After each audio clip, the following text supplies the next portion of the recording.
All right, shall we say good morning, good morning. Let us begin.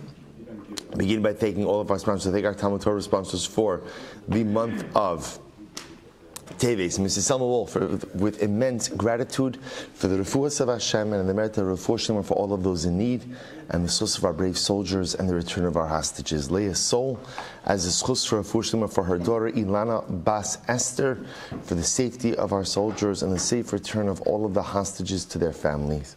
Our week of learning sponsors, Chazan Mark Childs of Santa Barbara, California, in appreciation of the Daf Yomi and for the Aliyah and for the refuah shlema, of Binyamin Yankel Ben Bela. We dedicate our learning Le'ilu Nishmas Staff Sergeant Elisha Yonathan Lober, Sergeant First Class Yosef Gitars, and Staff Sergeant Daniel Nachmani, who have given their lives Kedushas Ha'am V'Ha'aretz, as well as for Master Sergeant Eliel Michal Charush Hashem Yikom Damo. May HaKadosh Baruch Hu provide all of their neshamas with an aliyah and their families with a nechama. So with that, let us begin. So we have a lot to do today, Baruch Hashem. Today's daf is Nun Daled 54, and we are picking up on Nun Gimel Amud Beis 53b, Basar De Bayo, which is 2, 4, 6, 8, 10, 12, 14 lines up from the bottom. So Rabbi says we had a lot of back and forth yesterday. Actually, we were dealing with the interesting case about what happens if you have a situation of Shar va'adam shedach v'alabar. You ultimately have a situation of a shar and a person, right? An ox and a person who push either another person or another ox into a bar. So the Gemara then went through all of the different, we'll call it buckets of liability, and who is responsible for what. One of the interesting things that came up at the end of yesterday's discussion, and again, in Meretz Hashem, it'll come up again today, is the interpretation of the pasuk of V'hameis yihiyeh lo. So remember again, the pasuk by bar says, Bala bar yishalim, the owner of the pit shall pay damages. Kesef yashiv leba'alav, he will go ahead and literally pay money, ultimately again to the owner. V'hameis yihiyeh lo, and ultimately again the corpse, the dead ox, will belong to him. Now the Gemara was interpreting that phrase yesterday to mean v'hameis yihiyeh lo, that the only time that bar damages apply is in a situation where, technically speaking, you could keep the carcass. You could keep the nevel, you could keep the carcass of the dead ox. But in a situation where, let's say again, you wouldn't be able to keep the carcass. Now, what would be a case where you couldn't keep the carcass? Psuli hamukdashin, an animal that was consecrated. So an animal that was consecrated, even after it's dead, retains its sanctity, and therefore, again, you would not be permitted to keep the carcass. Perhaps that would be a situation where bar damages would not apply. So the Gemara says, Basar di Baya Hadar Pashta, after we posed the question, was subsequently answered. So we'll say, remember again, then there was a whole discussion about what to do with the pasuk of V'hameis yihiyeh lo. So the Gemara says, if you use that pasuk ultimately to teach me that it comes to exclude an animal that you can't keep from bar damages, then halach l'maaseh, from where do you learn the concept that the owners are responsible for dealing and disposing of and recapturing some of the expense or some of the damages from the actual carcass? Nafkalei min hameis yihiyeh lo deshar. We learn that from a different v'hameis yihiyeh lo. We learn it out ultimately again, actually from the pasuk of Muad, which talks about again by the damages of Shar. So the Gemara says, "My chazis de v'amesi elo de Shar mafkis le lebaylo netavlam ben nevelo v'amesi elo de bar mafkis le ben lemish hames shalo." So both say, so now essentially what we have is as follows. We have two phrases, v'hames yihiyeh lo. One of them is by bar, and one of them is by muad. So the one by bar we're using to teach us that Allah Chalamais, if it's a consecrated animal, ultimately again it's not subject to damages. And the second v'hames yihiyeh lo, the one by muad, is coming to teach that the owner of the carcass is obligated to go ahead and dispose of it, sell it off, and recapture whatever amount of money he can from it. So the Gemara says, how do you know which phrase to use for each drasha? Eifachana, I could just as easily switch that around, to which the Gemara says, Mistabra, it would appear to be clear, Mistabra, Potter Gabe Bar, Hoyel U Potter as Hakelim. So we'll say it makes sense to go ahead and put the exclusion by bar, because bar already has another exclusion, namely for Kalim. Remember again, if utensils break or utensils rip in a bar, right, again, you're exempt from that. Adarabo.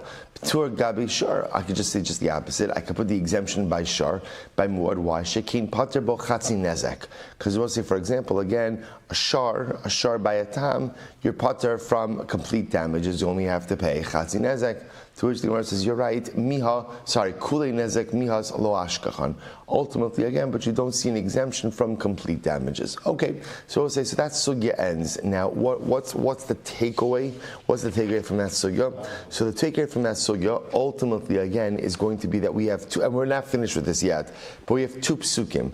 V'hamesi hielo, that phrase appears two times. Literally, again, the dead animal will be his. That phrase appears two times. Number one, by bar damages, and number two, by muad. We know that ultimately, again, it's coming to exclude something. The shaila is, what is it coming to exclude? Again, so right now, what the Gemara is suggesting is the v'hamesi hielo by bar is coming to exclude an animal that has ritual sanctity, that such an animal is not subject to bar damages. And v'hamesi hielo, when it comes to muad, is coming to teach me that the owner of the carcass is obligated to go ahead and dispose of it, sell it off, and remember again, as we saw a couple of weeks ago already, that amount that you recapture, that offsets the damages. But that responsibility is upon the owner himself. Okay, let's go back there. So as I remember again, the Mishnah said that Allah said if you have a shar, and the shar was, let's say, holding utensils on its body, falls into the pit, right? So remember again, the owner of the pit is responsible for any damages done to the shar, but is exempt for damages done to the utensils. So says the Gemara, Maslisin de lo Rebbe. Look, Rabbi Huda. Our Mishnah does not reflect the view of Rabbi Huda. Now, why not? Watch this. Tisanya, Rabbi Huda mechayiv al niske kelim babar. Now, I will say, it's interesting because this concept that bar, or I should say shar velo kelim, right? The idea ultimately, again, that you're responsible for damages done to an animal, but not responsible for damages done to utensils, is something we've seen reinforced over and over. Now, the Gemara just suggests there is an alternate opinion. That alternate opinion is of Rabbi Huda, and Rabbi Huda holds that you are chayiv for bar damage done to utensils. So we'll say, so now essentially we have a machlokas. The Rabbanan hold that you are not chayiv for utensil damage done in a bar. You're not chayiv for kelim. Rabbi Huda holds you are. So now let's analyze the root of the machlokas. So my time in the Rabbanan. What's the logic of the Rabbanan who hold that you're not chayiv for kelim in a bar? The Amar Kra, because the pasuk says, "V'nafal shama shar al chamar." So I'll say the pasuk says. Now both say, understand, the pasuk itself is inherently repetitive, right? The Torah, when speaking about bar, says, "V'nafal shama shar or chamar." A shar or a chamar will go ahead and fall into the pit. Now I will say, you don't need shar or chamar. First of all, you don't need anything. What could it just say? V'nafal sham, behema. So already, again, once you're getting into a list of shar and chamar, that would appear to be unnecessarily repetitive. So obviously it's for a drasha. So watch this. The Gemara says, shar v'lo adam. Shar teaches us that you're only chayiv for liability for a pit by an animal and not by a person. So if I dig a pit and a person falls into my pit and gets damaged, ultimately, again, I'm not liable. This is the position of the Rabbanon. Chamar v'lo kelim. And Chamar teaches me that what? Only for an animal, but not for utensils. So we'll say that's it. That's the position of the Rabbanon. Ultimately, again, Shar teaches me Shar v'lo Adam, only chayiv for animal liability, not for people. Chamar, only for animals and not for utensils. Rabbi Huda, so the Gemara says, Rabbi Huda, O, l'rabos es hakelim. So Rabbi Huda says like this, the pasuk says, Shar, O, Chamar. So remember, again, we'll see what Shar and Chamar do, but Rabbi Huda understands is a ribui, is an inclusionary phrase, and what does it come to include? Utensils that Allah Chalamaysa, again, you are chayiv for utensils, I v'rabbanon on top of nundal, v'rabbanon, O mi boy le lechalik. the Rabbanon used the phrase "o" or the word "o," to make a distinction. Now, what does that mean? Look at Rashi lechalik. Delo tema eno chayiv ad sheyipol sham shar vichamar biyachad. So Rabbi said this is interesting. So the Rabbanon say you need the word "o." Why? Because without the word "o," if the pasuk would have said shar vichamar, you would have thought that when is there bar liability? If you're having a really bad day, that's not shar liability, right? That both your shar and chamar fall in. O is there to teach me that no, you don't need both of them to fall in. It's one or the other. Okay, Rabbi Yehuda lechalik mi v'nafal nafka. So Rabbi Yehuda says v'nafal. You learn out v'nafal. Also, v'nafal is singular. So when it says v'nafal sham shar al chamar, v'nafal by definition means that ultimately again one of them is falling in. If that's the case, O is extra according to Rabbi Yehuda, and O comes to teaching that there's liability for Kalim as well. V'Rabbanan v'nafal tuva mashma. The Rabbanan say that's not true. The word v'nafal sometimes could be used in the plural. Okay, so the Gemara says, "Ema." So first I said, so these are machlokas. So machlokas Rabbi Yehuda and the Rabbanon, is there liability ultimately again for utensil damage in a bar? Rabbanon no, Rabbi Yehuda yes, based on their respective exposition of the verse of the pasuk. Good. So I ask the Gemara ve'ema v'nafal klal. So we'll say, so now the Gemara is going to ask, why don't you dash in the pasuk in a different way? Say v'nafal is a klal. A general statement. Shar v'chamar prat. So we'll say then you have shar and chamar, which is a specific phrase. What do I have over here? A klal and a prat. So we'll say, so remember again, klal prat is an exegetical principle through which you darshan a pasuk. Whenever you have a klal prat, ein bichlal ala mashe beprat. The klal itself is defined by the prat. Right, so the general phrase v'nafal is going to be defined ultimately again by the specific phrase shar v'chamar.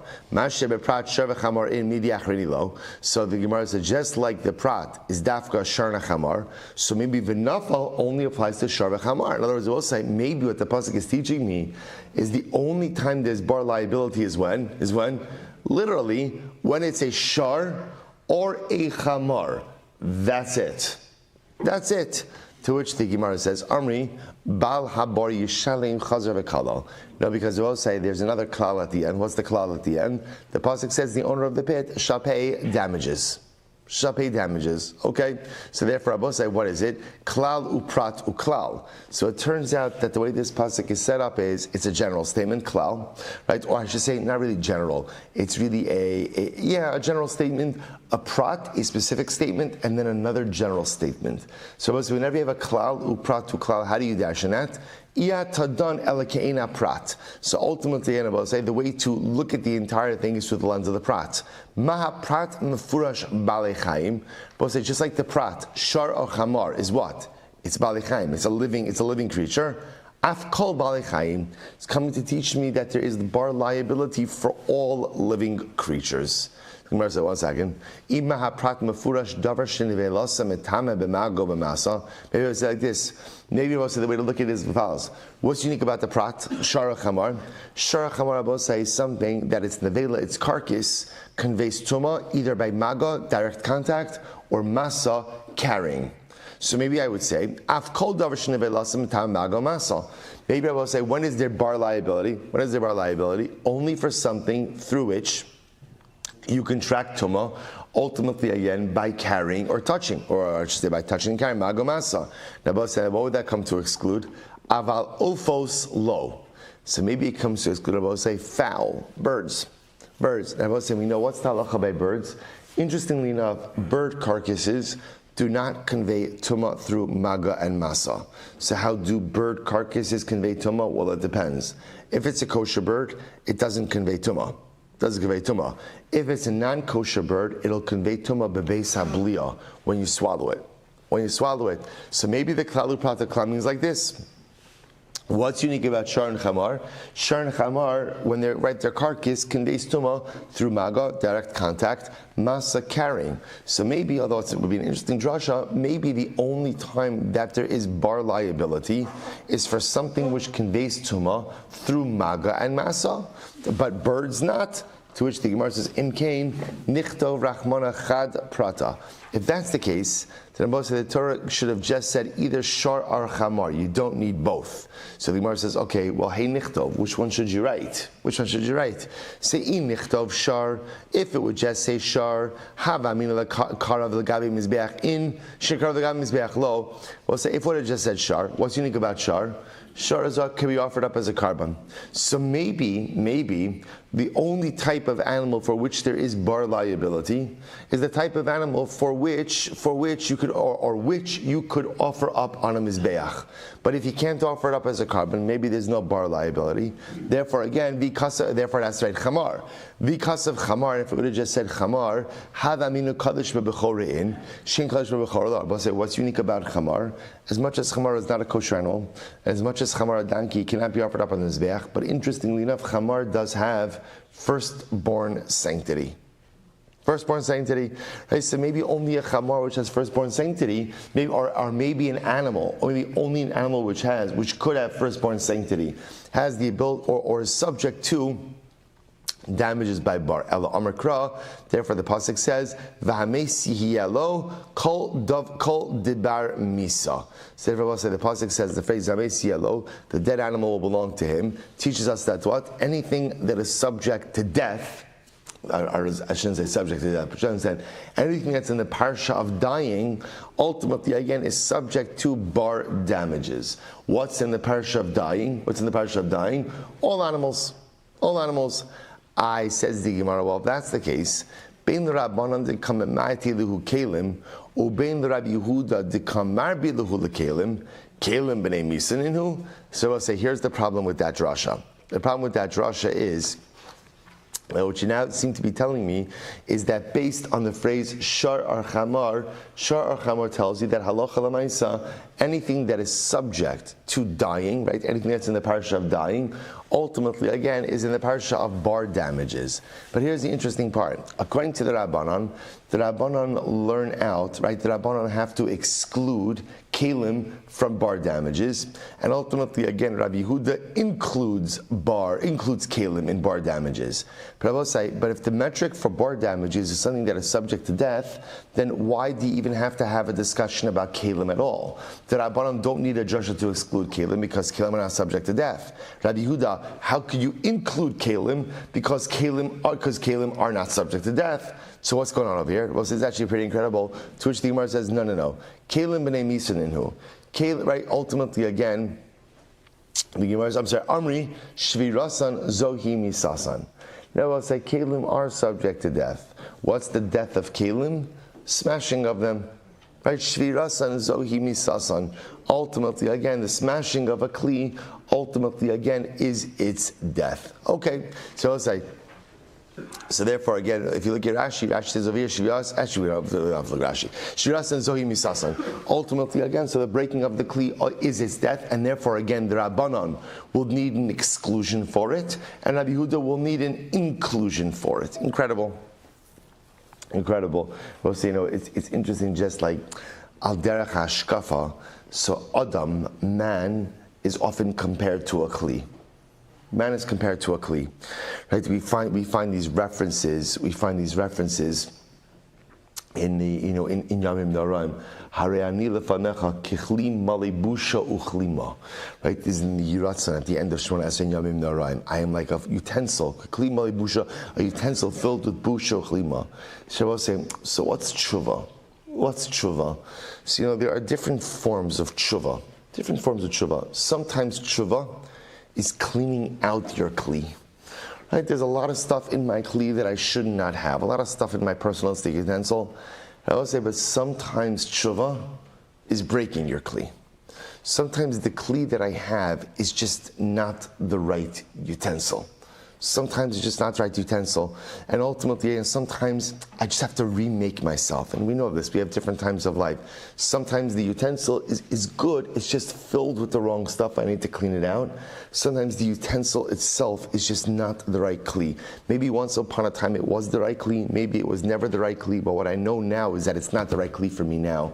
It has to be broken and reconstructed. Sometimes in life you just need a tweak, and sometimes in life you need to start start over. Sometimes you need to clean out, sometimes you need to break. Ul Rav Amar Bar, Shechai Ba'alav Torah.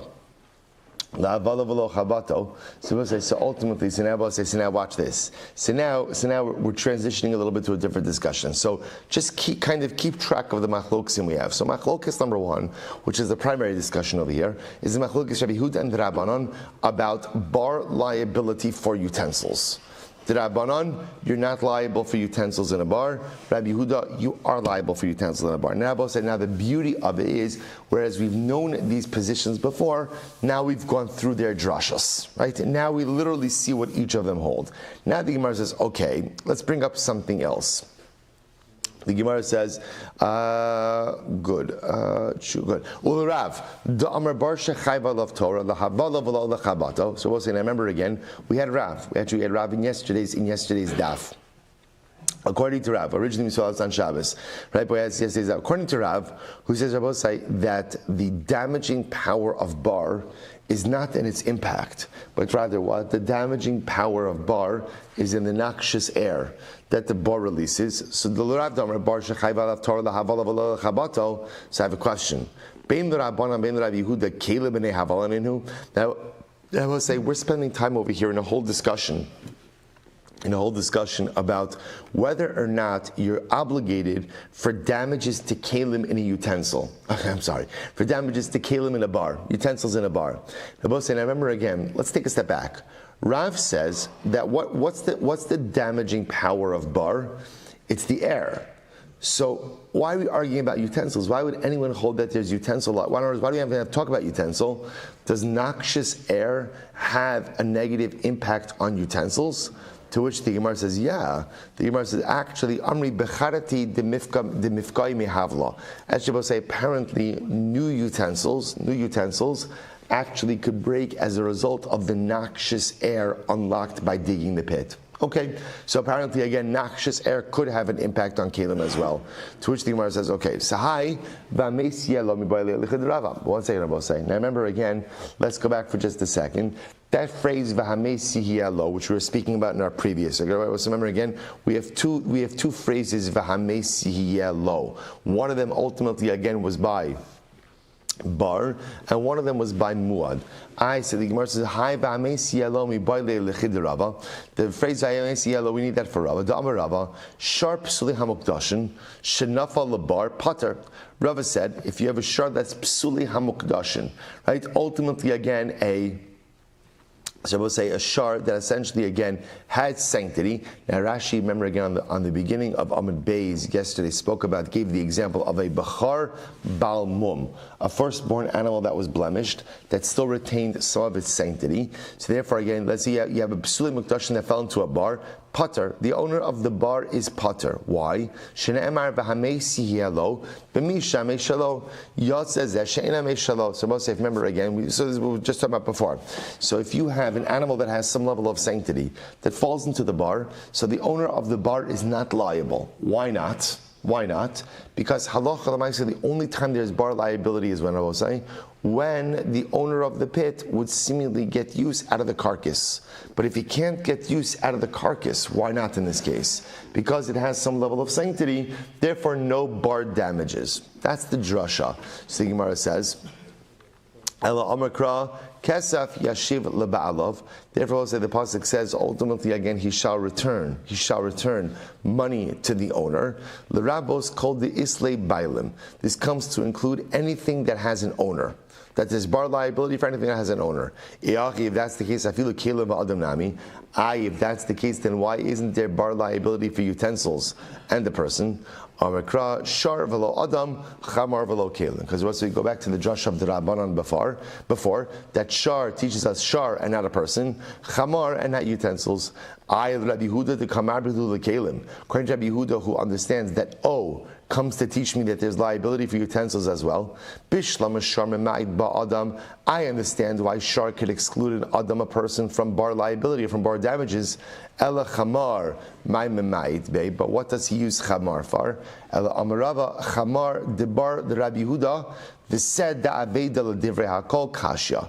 So the Gemara says you're right. The one difficulty about saying Rabbi Yehuda's drasha ultimately again is what does he do with chamar? See, remember again, let's come full circle over here. We'll say, what is the core machlokes that we're dealing with over here? Again, we'll say this is one of these yesodistic, fundamental machlokim that you have to keep in mind. A fundamental machlokes in the scope of liability for bar. Right? So remember again, you have machlokes Rabbanan and Rabbi Yehuda. Rabbanan, there is bar liability ultimately again for animals, but not for utensils. Rabbi Yehuda, even for utensils. What is it based on? So now I have the drasha. So Rabbanan, the pasuk was speaking about bar liability, says, Ki yiftach ishbar yichra ishbar v'lo yichasenu v'nafal shama shar or chamar. The pasuk was speaking about bar liability, speaks about again a shar or a chamar coming in. I will say, just to understand, just so we appreciate the drasha, that pasuk from its inception is redundant, right? Why is it redundant? What could it have just said? Behema. Why are you putting in there shar or chamar? So again, the Rabbanan say shar comes to teach me shar, you're liable for shar, but not for people. We'll see why there's no liability for people. And chamar, you're liable for, again, animals, but what? Not for kalim. Rabbi Yehuda says the O comes to teach me that you're chayiv not only for animals, but also for kalim. What does Rabbi Yehuda do with shar? Rabbi Yehuda agrees that shar comes to exclude shar v'lo adam, not people. What does Rabbi Yehuda do with chamar? We don't know.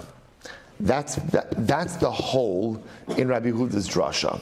What does he do with that extra word chamar? So that, I will say, that piece still remains outstanding. So the Gemara says, chamar for Rabbi Yehuda, and then the Gemara brings up another example of ultimately, again, seh da'aveda. Now, what's the case of seh da'aveda? Look at Rashi. Rashi is about 5 lines up from the bottom. Seh da'aveda. Rashi says, Kevan dechsiv l'chol avedas achicha, lama li dekasav rachmana chamar v'shar v'seh v'salma. So we'll say, the pasuk is talking about the mitzvah of hashavas aveda, returning a lost object. So the Torah gives a whole list over here, right? If your friend goes out and loses his donkey, his donkey, his shar, his sheep, his clothing. So the Gemara darshans why the need for each of those things, but when it comes to seh, the Gemara doesn't have a drasha. So the Gemara says seh in that pasuk is an outstanding question, and chamor according to Rabbi Yehuda also is going to be an ongoing question. Good. So we'll say, so this is our machlokes. We're not finished with it yet. It's still out there. Good. So we'll say, we're going to see how we paskin halacha l'maisa, but just keep that machlokes in mind. Good. Let's go weiter. Nafal l'socho shar chirish v'shota v'katan chayiv. So we'll say, now, according to the Mishnah, the Mishnah says, if a shar, cheresh, shota, v'katan, fell into the pit, you're chayiv. So the Gemara says, let's analyze this phrase. My shar, cheresh, shota, v'katan. What does that mean? Ilema shar shal cheresh, shota, shar shal cheresh, shar shal shota, shar shal katan. So say, if you say it's talking about a shar that belongs to a cheresh, to a shota, or to a katan, so you're liable for that. Is that to say, hashar shal pikeach pater? So I don't understand. If the shar belongs to a cheresh, to a shota, to a katan, and it falls into my pit, I'm liable. But if the shar belongs to a normal, regular person, I'm not chayiv, right? I'm not chayiv, that doesn't make any sense. So the Gemara says, Rabbi Yochanan, no. Shar, shu cheresh, shar, shu shota, shar, shu katan. The Rabbi say, actually what the Mishnah is doing is, the Mishnah is actually describing the shar. We're talking about a shar, ultimately, again, that lacks basic animal capacity. The animal itself is insane. The animal itself is uncommunicative, right? The animal itself, so to speak, katan, in other words, is immature. So the Gemara says, that's what we're talking about. Amud Beis. So the Gemara says, ha shar shu pikeach pater. So what do you see from here? So we'll say, what the Mishnah is going to tell me is as follows. Apparently, the only time that there is bar liability is when you have a shar that is compromised. But if the shar itself is a pikeach, what is a pikeach shar? A regular, well-adjusted, happy, competent shar, right? That type of shar, if it falls into a pit, there is no liability for the owner of the bar. which is fascinating. So the Gemara says, let's analyze. Rabbi Yirmiyah, lo mi bai kamar. Lo mi bai shar shel bikeach techayiv. So Rabbi Yirmiyah says like this. No, perhaps the way to read it is like this. Of course there is liability, ultimately, again, for a normal, regular shar. Right? So that goes without saying. Aval shar cheresh shotav akad ima charushasu garmalo katanuso garmalo v'li pater. I might have thought that maybe, again, Abosai, when a shard that's a cheresh, a shota, or a katan falls into a pit, then what's the halacha? What's the halacha? Maybe there's no liability. Why? It's not the pit that killed it. Rather, what is it? It's its own impairments that killed it. Kamash Malan, the Mishnah tells me, no, it is the pit that killed it, and therefore there's going to be liability. All right. But we learned Nafal bar das pater. But we have another interesting brayso. Look what the brayso says. The brayso says that if you have a bar das, what does bar das mean? A competent, right? Bar das is pater. So the Gemara says, my love shar bar das. Are we not talking about, to be able to say, what we call a shar bar das? Now, what's a shar bar das? Like just a regular, normal, competent shar. So it sounds like, which is really quite fascinating, which is that if a shar is capable, quote unquote, has basic shar das, there is no bar liability if it falls in. Amrale lo adam. No, that's not referring to shar, that's actually referring to a person. And it's telling you that if a person who's a bar das falls into a pit, there's no liability there. Okay, elame ata. Adam ben das hu de patar, halav ben das de chayiv. So now you're telling me then I will say that if a person has das and he falls in, you're patar for bar. But if he doesn't have das and he falls in, the bala bar is chayiv. But what did we just say? What was the drush of the Rabbanan? Shar v'lo adam ksiv. But I will say, but the drush of the Rabbanan we just had was that shar, the word shar comes to exclude adam, that there is no liability for damage done to people in a bar. Elamai ben das. Rather, Rabbi say, what do you have to say is a ben das? Min ben das. Rather, Rabbi say, you have to say that ben das refers to any species that has das. Now, which species have das? Animals have das also. So therefore, again, Rabbi say, it sounds like over here that any time that the damaged party has das, so there is not bar liability. To which the Gemara says, Amalei, Vatanya, but we learned, Nafal Socho Shar Ben Das Pater. But we learned, we'll say that Allah, and therefore again, we learned that if a Shar Ben Das falls into a pit, ultimately you're Pater. So we'll say, what is going on over here? So listen, this is actually incredible. Elama Rava. Rava says, what are we going to say? Shar V'hu Cheresh, Shar V'hu Shota, Shar V'hu Katan, Dafka. So Rava says like this. Here's what the Mishnah is coming to teach me. The Mishnah is going to teach you that halacha l'maisa, if the shar ultimately, again, if the shar lacks capacity, right? The shar lacks capacity, right? And ultimately goes ahead and falls into a pit and dies, that's when there's going to be liability. That's going to be liability. Aval shar b'hu pikeach pater. But if the shar is a quote-unquote normal shar that has basic shar das and falls into a pit, you're going to be pater. My time, I will say first white line, this is incredible. My time, the boy lay iyune umezel. I will say this is actually incredible. I will say there is an assumption. We spoke about this yesterday. There is an assumption that animals understand the need to avoid danger. Animals, right, are pre-programmed to ultimately again avoid danger. So I will say, so because of that, it's understood that if an animal sees a pit, what is it going to do? It's going to walk around it. And therefore, again, if the animal doesn't walk around it, that is not the fault of the owner of the pit. The only time the owner of the pit ultimately is liable is when the animal lacks the capacity to avoid danger. Then the owner of the pit created this situation is going to be liable. But if the animal has capacity and doesn't avoid danger, then halacha l'maaseh, the animal itself is going to be liable. Incredible, I will say. Incredible. We'll say, also see, we spoke about the musr in this, about if animals avoid danger, alachas kama v'kama, we have to summon up the intellect to avoid dangerous situations as well. It also tells you just the incredible profundity of the Ribono Shel Olam's creation. That the Ribono Shel Olam, he created everything with the inherent ability to avoid dangerous situations. Man has a more sophisticated danger radar and is supposed to use it. But animals, you know, I remember when we were in South Africa a number of years ago. So I remember this, that it was during the migration season, like across the Serengeti. And what was incredible is, so the way this works is the animals migrate and they cross certain bodies of water. Now the way it works is in the herds, there are always going to be certain, in other words, the entire herd doesn't make it across the water. Some of them drown over the course of the water, but the herd itself moves even though members of the herd are going to drown. Why? Because it's understood that for the continuity of the herd has to cross.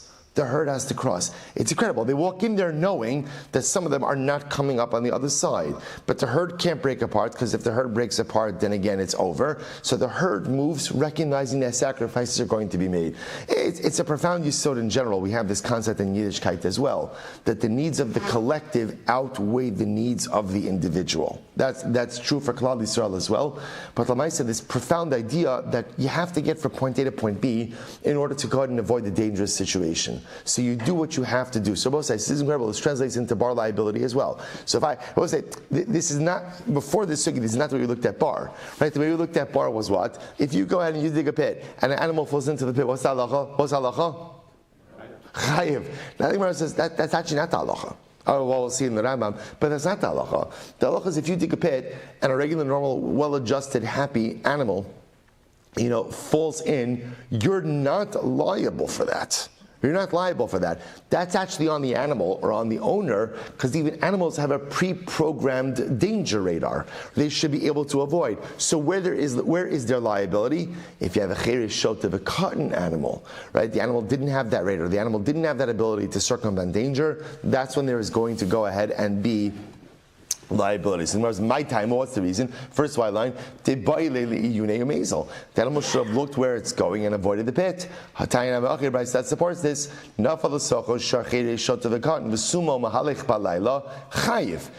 therefore, look what the Brisa says. If a shar is a cheresh shot of a cotton, or it's blind, or it's traveling at night, common denominator amongst all these situations, doesn't necessarily have the ability to sense the danger and avoid it, chayiv. They're going to be chayiv. Pikeach u'mahalich bayom, that the animal ultimately, again, is a normal, healthy, well-adjusted animal, right, or walking by day, ultimately, and falls into a pit, pater. Ultimately, the owner of the pit is going to be pater because that's on the animal. And they both say this is in fact how the Rambam paskins. The Rambam paskins in Hilchos Niskei Mammon, Perek Yud Beis Halacha Tes Zayin, says as follows. Listen to this. The Gemara says, "Elim Haisa Behema Kitana O Chareshes O Shota O Suma O Shenafla Balayla." When is there bar liability for an animal? If the animal again is a Kitana, Cheresh Shota, blind, or fell into the pit at night. Aval Em Haisa Pikachas Menafla Bayomu Mesa Pater Shezekimo Ones Mipnei Shederech HaBehema Liros Velasra Minamech Shalos. So both say it's incredible. It's other Rambam Paskins that halacha l'maisa, there's a responsibility upon the animal to avoid danger as well. So and animals are pre-programmed to avoid danger. So therefore, again, if it's daytime, the animal is a regular animal, should know, but falls in anyway. I, the owner of the pit, and pater. Why? That is like an ones. That is like an onus in extenuating circumstance, and therefore there's no liability. I both say absolutely incredible. Absolutely incredible. Fascinating. Okay, that's Talach. Let's see the Mishnah. Echad sharvi echad kol behema. So we'll say. So actually, this is a really great sugya. So we'll say. So now the Mishnah says as follows: whether it's a shar or any other animal. So we'll say what we're going to see is that this Mishnah goes through that animals are grouped together, so to speak. Now, why is this coming up over here? Because I will say, remember again, this previous discussion we were talking about was the fact that the Torah goes out of its way to mention shar o chamar, when in fact it could have just said behema. Now, obviously, again, that's relevant. We have to make a judgment from that. Now the Mishnah says there are certain halachas for which all animals are kind of grouped together. So here we go. Echad shar v'echad kol behema. So whether shar, any other animal, benefilas habar. So I will say, so all animals are treated the same when it comes to bar liability. Ula hafroshas har Sinai. So what's hafroshas har Sinai? The halacha was that when the Shechina descended upon Har Sinai, this is by Matan Torah, Sinaitic revelation. When the Shechina came down on Har Sinai, the halacha was that all people and all animals had to be distanced from the mountain. So which type of animals did it apply to? All animals. Good. That's Afrashas Har Sinai. Litashlume kefel. But let's say if you steal an animal, and ultimately again you're found to be the thief. What now? We're not talking about again a case of slaughtering and selling. That's arba v'chamish. That's something different. But assuming you stole an animal, you're found to be a thief. What's the halacha? You have to pay principal and kefel, right? So you pay a double payment. So again, that applies to all animals. La shavas aveda. Again, remember if an animal is lost, there's a mitzvah to return it to its owner. That mitzvah applies to all animals. Next, leprika. We'll say prika means if you see an animal that is carrying a heavy load, and ultimately, again, it's buckling under its load, there is a mitzvah to assist the owner in unloading the animal. Ulechasima. We'll say the halacha is that when the animal is plowing, you're not permitted to go ahead and muzzle it. Right? So the Gemara says, kilayim. We'll say now, kilayim, we're going to see there are two cases over here. One possibility is kilayim can mean plowing with two different species of animals hitched to the same yoke. That's kilayim. Or kilayim could also mean breeding different species together. Okay, l'Shabbos. So we'll say Shabbos refers to you're not allowed to work your animals on Shabbos. So which animals does this apply to? All animals. And both in the same will apply to a chaya. Remember again, chaya is a non-domesticated animal. Oaf is birds or fowl. So the Gemara says, so essentially the Mishnah saying is like this. Any halacha that applies to animals applies what? To all animals. To all animals. And by the way, not only all behemoths, but also applies to what? Achaya and oaf as well. Imkain lama ne'amar shah or chamar. So I'll say if that's the case, what you're telling me is that anytime Torah talks about an animal, it applies to all animals, and not only that, even when the Torah says shar or chamar, it also applies to all animals, including chaya and oaf. If that's the case, that it applies to everything, why does it say shar or chamar? Both say sometimes the Torah just speaks, Dibra HaKasav Bahova is like saying Dibra Torah Kalashon Manei Adam. So sometimes the Torah just speaks in everyday language. Right, in everyday language, and kind of the phrase Shar Chamar was like a colloquialism for behema. And behema is a colloquialism for all animals, including chaya and oaf. Beautiful. So let's analyze. The Gemara says, Lenafila Sabar. So I'll say, how do you know for nefila sabar? Right, for bar damages, it applies to all animals. Where do you get that from? So the Gemara says, Kesef yashiv leba'alav. The pasuk says, ultimately you'll give back money to the owner. So the Gemara says, Kol de'is le bailim kida amran. So it refers to anything that has an owner. We just spoke about this right before, right? So anything that has an owner. Now, what kind of animal could have an owner? Any kind of animal could have an owner. And therefore, alocha l'maisa, bar damages apply to all animals. Good. La Afrashas Har Sinai.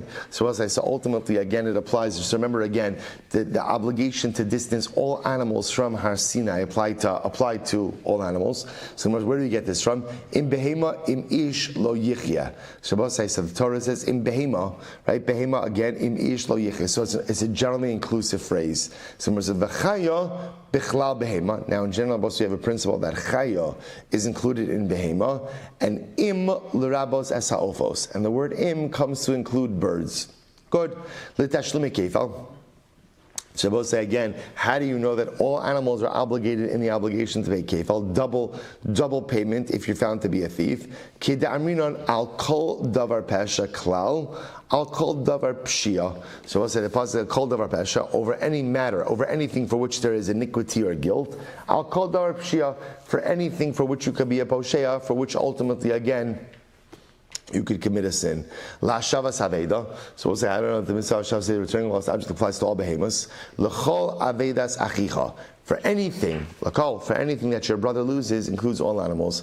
Leprika. How do I know again about say that if the animal is buckling under a load that you have an obligation to about the owner and help to unload it?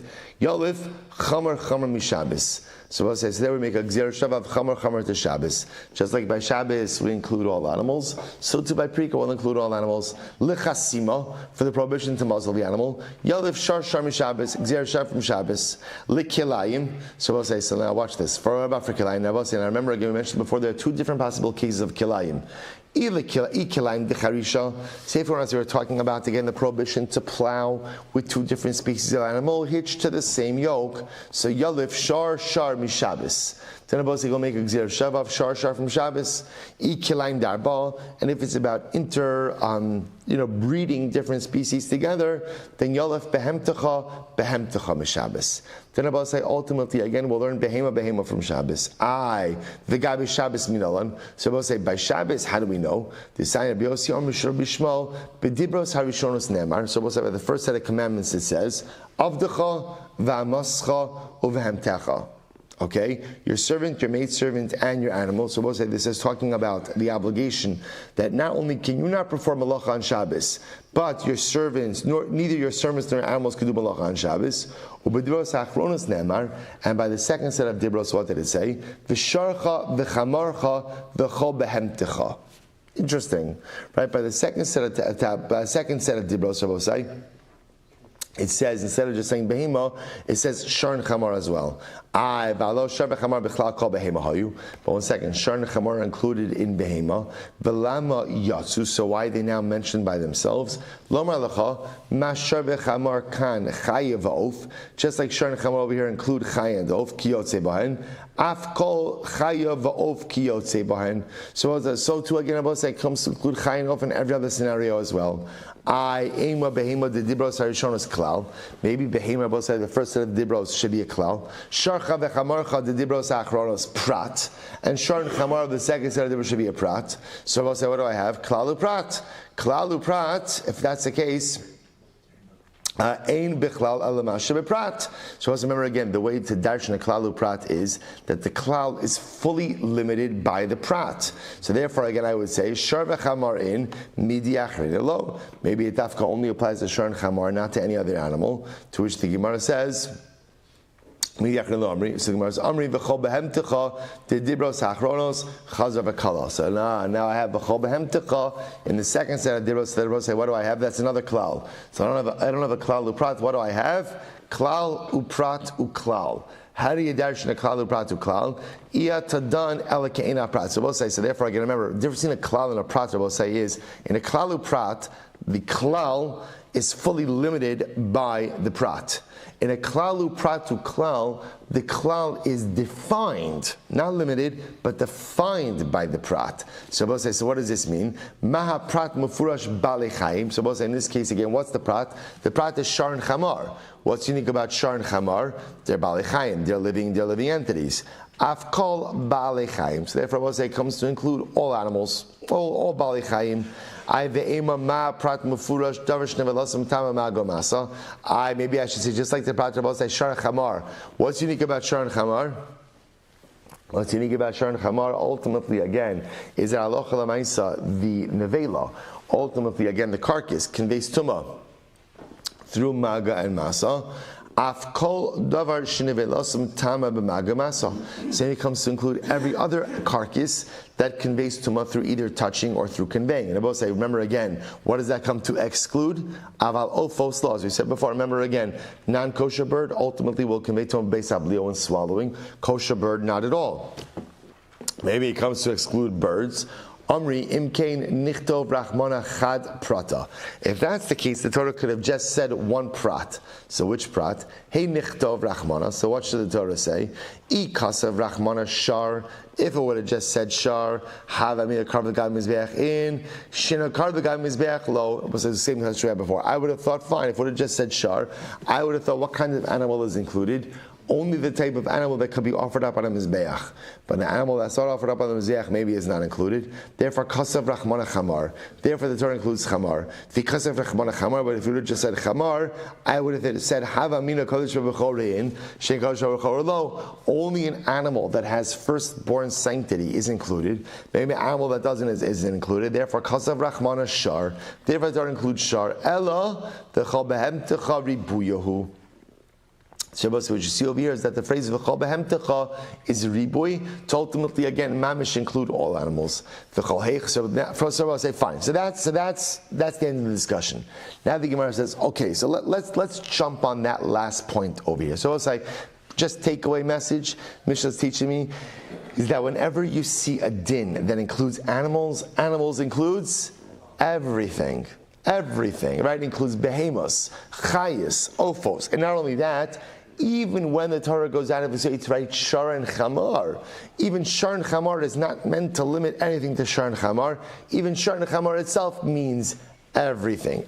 So why does the Torah just write Shar and Chamor? So again, that's for all the darshanic principles that we've seen up until this point. Now the Gemara says something interesting. Now the Gemara says, well, 1 second. Now let's jump on this last point. Do we say that every time the Torah writes the word kol, the word kol itself is always a riboy, is always coming to include something else? The Hagabe Meiser. They both say, look at what happened by Meiser Sheni. Now, what's going on by Meiser Sheni? Dichsev kol. And I both say, now by Meiser Sheni, ultimately, again, the Torah uses the word kol, yet the kadarshim alei bechlalu prat. Yet I both say, again, we use the word kol by Meiser Sheni to teach me a klalu prat. What did we learn by Meiser? I both say, it's actually quite fascinating. Disanya, listen to this. V'nasata kesef b'chol asher tevad nashchan. I both say, and I remember again, let's talk about this just for a moment. Meiser Sheni, what's the halacha of Meiser Sheni? It's yours. Right? What's the only caveat by Meiser Sheni? You have to eat it in Yerushalayim. Now, what happens if Baruch Hashem, Halavai Ushal Bizocha, I have too much Meiser Sheni to go ahead and take up to Yerushalayim? So what can you do? You could redeem the Meiser Sheni with money, transfer Meiser Sheni sanctity to money, take the money to Yerushalayim, spend it on food, only food in Yerushalayim, and then the produce here becomes unconsecrated. So now watch this. The Torah says, "V'nasata hakesef b'chol asher ta'aveh nafshecha." So I'll say, so the pasuk says, when you take that money now, again, what we call that Meiser Sheni money, to Yerushalayim, what can you use it for? You could literally translate it, use the money for whatever you desire. Whatever you want. Now we'll say, now that phrase is a klal, a general concept. Now we'll say, then the pasuk says, Babakar ubatzon bayayin ubashechar. Then it says, what can you use it for? Bakar, cattle, tzon, sheep, yayin, wine, shechar, beer. Right? Beer. Say it for both again. So what is that? That's a prat. That's a prat. So I have a klal, spend the money on whatever you want. Then it says again, spend it on these specific things. That's the prat. Ubechol asher tishalcha nafshecha. And whatever you want. Whatever your heart desires. So we'll say, what do you have over here? Chazar v'kalal. So what do you have? Klal, uprat, uklal. So we'll say, what I have therefore in this pasuk is a klal, a general statement, right? Go ahead and buy whatever you want. But it's not because of, right, use money for whatever you want. Then prat, babakar, batzon, bayayin, b'shechar, prat. And then again, b'chol asher tishalcha nafshecha, whatever you want, klal. So klal, uprat, uklal. So what's the halacha? Iyataden elakin prat. So whenever you have a klal, uprat, uklal, remember again, the prat comes to go ahead and define the scope of the klal. Ma prat mafurash pri ugidulei karka. So we'll say, just like the prat ultimately means a pri that comes from a pri, something that comes from something else and grows from the ground. Right? So we'll say, if you look at that list, bakar, son, yayin, shechar, all of those things come from something else and grow from the ground. By the way, livestock is considered to be like it grows from the ground as well. Why? Because it's nourished from the ground. Right? It eats vegetation, nourished from the ground as well. So because it's nourished, ultimately considered as if it comes from the ground. So therefore again, af kol primi pri v'gidulei karka. So to anything I will say, all right, we're going to stop over here. I'm going to leave you with this drasha. So we'll pick up at Meretz Hashem Meiser Sheni tomorrow. Incredible. We'll say what a daf today, chock full of profound yisodos, halachas, and hashkafas. We'll pick up at Meiser Sheni, finish off that cold drasha tomorrow. Shkoyach. I'm sorry. Is tomorrow Agadata? Yeah, and I'm amazed. Beautiful. Incredible. All right, Chavran Zoom, have a great day, everyone.